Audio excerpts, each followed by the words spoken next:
Yo, what's going on, everybody? This is David, and today I'm going to be building my dream PC. I've got a 4090 AMD 7800 X3D. I've got DDR5 6000 megahertz RAM, and we're going to be building it from the ground up. These are all brand new parts. Now, I've had powerful gaming PCs in the past. Some of them you've seen in this channel, but I've always bought pre-built used gaming PCs and then I've modified them after buying them. So I would do something like change the graphics card, change the CPU, change the RAM, but I was always stuck with the case that they used or the motherboard that they used, the power supply that they used, all of that, right?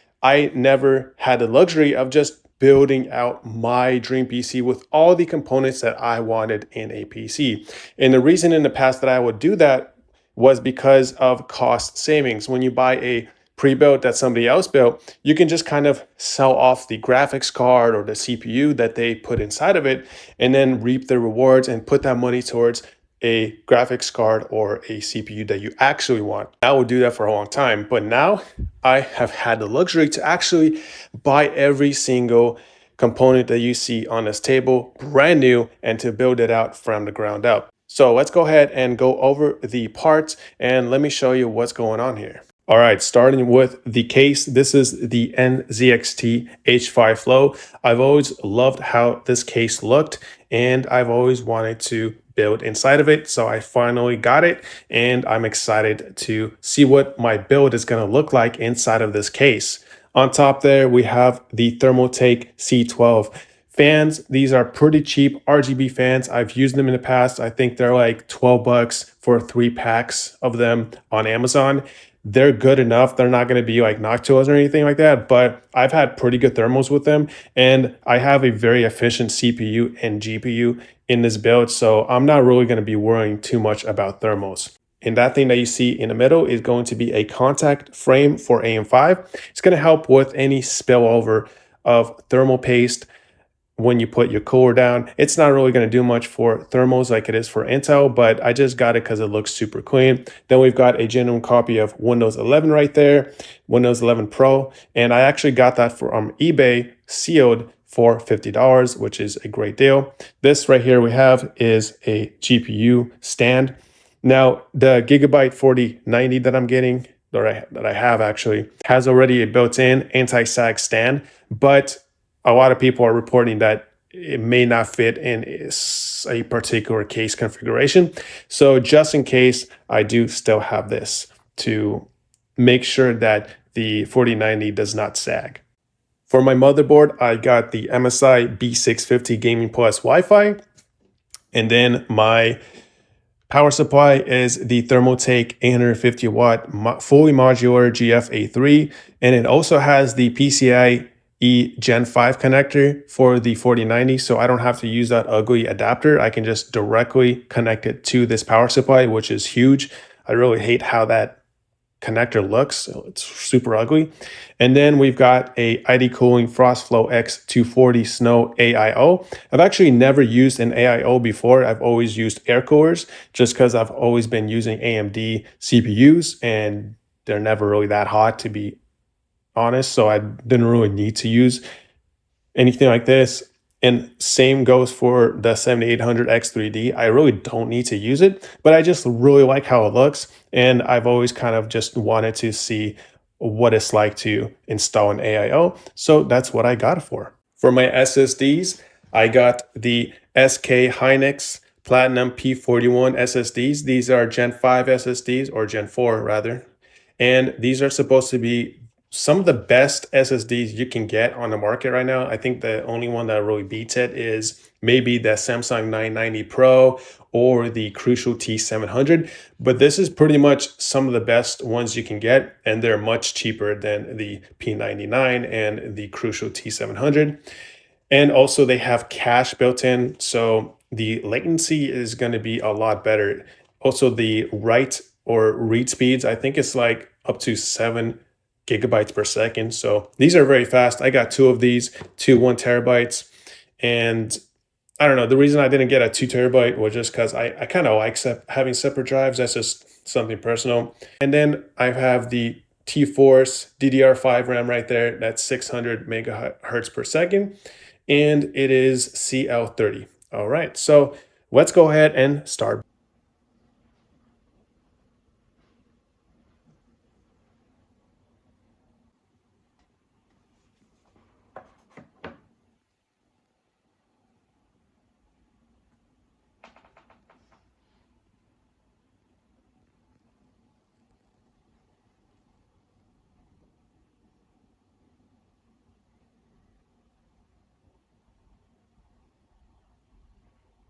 All right, I've just installed the fans into the case and also the motherboard.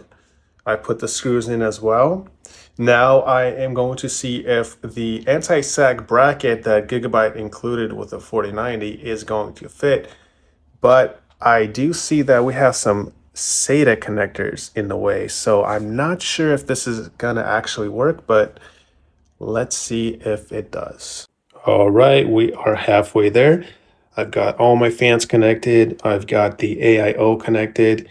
Now all I got to do is connect or install the actual block on the CPU.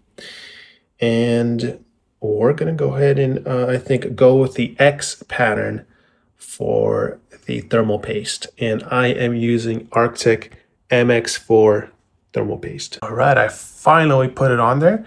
It was a little hard at first because I had to align this little bracket into the block. You kind of have to twist it in a certain way. And I wanted the wires in this direction just because I think it looks the coolest in this type of arrangement. But once I was actually putting the block on the CPU, it was actually really simple, a lot more simple than other air coolers that I've tried in the past, just because of the small size of the block. I was able to center it really easily onto the thermal paste, and I was able to star pattern these screws really easily as well because they're so easy to reach with my screwdriver. So definitely a very easy installation. I was not expecting it to be this easy. All right, so can you believe this bullshit? The bracket from the graphics card hole does not reach all the way to the top of the motherboard bracket. So I can't even screw it in. So what I did was I actually zip tied it pretty tightly, and this thing's not going anywhere. And I guess that's the solution that I have for now until I find a better solution, or I can just keep it like that. It doesn't look too bad, but still, I guess, I don't know, they maybe because I have an MSI motherboard and the PCI connector is a little bit lower since this is where they put the SSD connection, but damn, this is some BS. Couldn't they just make it a little bit longer to accommodate for different types of motherboards? Either way though, it is pretty secure so far. And now all I gotta do is just screw these holes in and connect the Gen 5 connector. Graphics card has been connected. This PCI Gen 5 connector is a little sketch. It's a little bit above the glass area, so I'm not sure how this is gonna work. This part right here is super stiff. So I'm gonna have to kind of jam the glass in there. I don't know how that's gonna work, but let's see what happens. I finally did it. Now the glass definitely had to slam down on top of the connector, and it's in this like kind of awkward type of angle. But I mean, that's the best I can do. Like, what did I expect designing these things? This is a pretty wide case as well, so it is what it is. But it should be fine. I mean, the wires right here look like they're at a slight angle, but I don't really think they're. I don't know. I don't think they're gonna catch on fire or anything like that. I think we're good. All right, let's go ahead and peel off the plastic. This is the moment we've all been waiting for.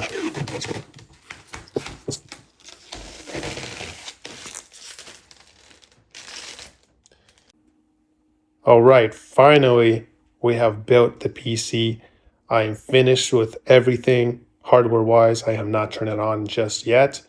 I still got to install Windows on it, the new BIOS version. I got to set all the settings up, download games, all that. That's going to come in a different section of this video, but I think I'm just going to skip to the end of the software side. However, I'm pretty happy with this build. I think it looks pretty fantastic. I'm loving how it's looking with the white and black.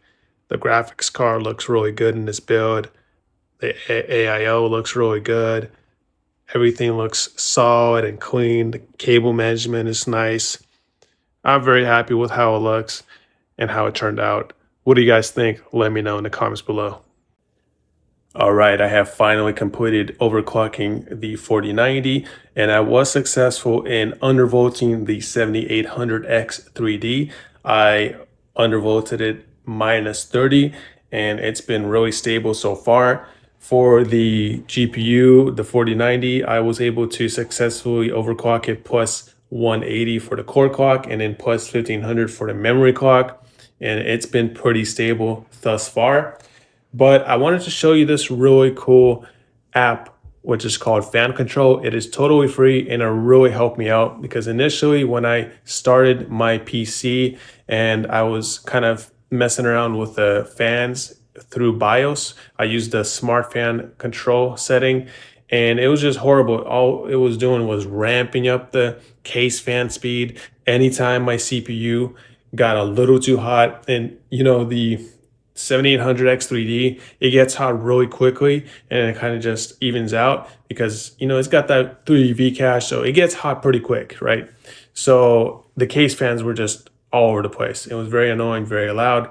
It's totally unnecessary. So what I did was I actually, with this app, you can tie your case fans to ramp up depending on your graphics card, your CPU, or pretty much whatever. But what I did was I did a mix of both and I averaged it out. And I also have limits, right? I have limits to this CPU case. And what I did was I listened to the fans. I was manually tuning fans and I was listening to what is the loudest sound that I can bear. And I just kind of put it at that. So my case fans, I have it at a max speed of 55%. And that's about as much as I can bear. And then my CPU fan here, that they're a little bit quieter, so I can actually have them ramp up to 65% while being bearable. And then my GPU, I have that at a max speed of 65%. And that's about the maximum that I wanted at. Now the temps are going to be a little higher. It's hitting about 80 degrees Celsius in Modern Warfare 3. Whereas if I have it just stock temps or stock fan control settings, it'll never go above like 73 or 75. But that's really not a big deal, to be honest. It's still not very hot. Very hot in my opinion is like over 90 degrees, but 80 degrees Celsius, not bad at all. That's like after hours of gaming in Modern Warfare 3, so not bad at all. And a very welcome trade-off considering that I'm getting much less noise pumped into my room. All right, I'm gonna play a quick match. Let's see what this thing can do.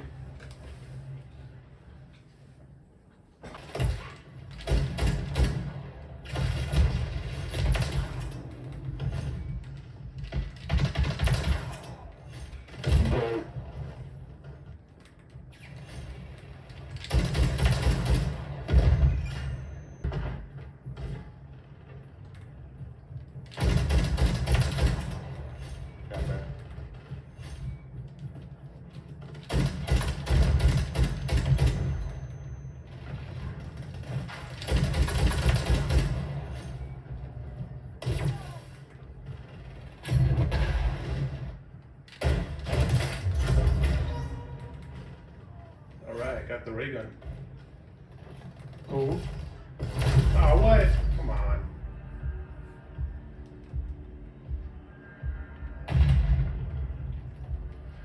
I'm a bit rusty. I haven't been playing this game in a while. Oh, I almost got a double right there. All right, now we saw the FPS, we saw what it's like. The temperature never goes above 80, so I'm a happy camper. Thank you guys for watching.